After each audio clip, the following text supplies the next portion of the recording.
প্রশ্ন করতে চাই, গরমে তেলের কড়াইতে ভাজা জালেমরা পুরে সরকার করেছে, এইটা কি বর্তমান সময়েরও এইটা গজব, এই শাস্তি ছিল নাকি ইসলামের সূচনায়ও এই শাস্তি ছিল? আগে ছিল কি ছিল না? ফেরাউনের স্ত্রী হযরতে আসিয়া তাকেও এরকম করে মধ্যে তেলে বেগুনে জল করেছে, কথা বলেন ঠিক না ঠিক? একজন মহিলা হযরতে সুমাইয়া রাদিয়াল্লাহু তাআলা আনহাকে শূলবিদ্ধ করে তাকে হত্যা করে দুই হাত দুই পা রশি লাগাইয়া চিরেছে, কথা বলেন ঠিক না ঠিক?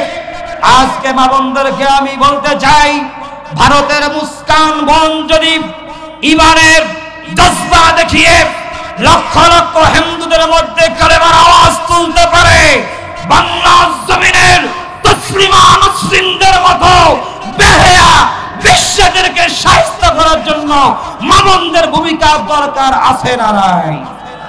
জোরে বলেন আছে না নাই? আমরা আমাদের আল্লাহ কয়জন? জোরে বলেন কয়জন? আমাদের নবী কয়জন?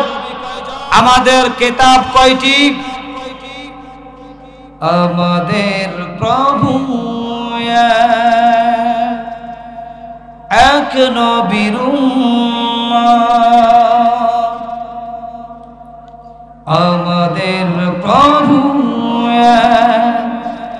এক নবীর উম্মত, ওই শিবানী কোরআন এক আল্লাহর গোলাম, বাইতুল্লাহ মদিনা শরীফ উহুদ পাহাড়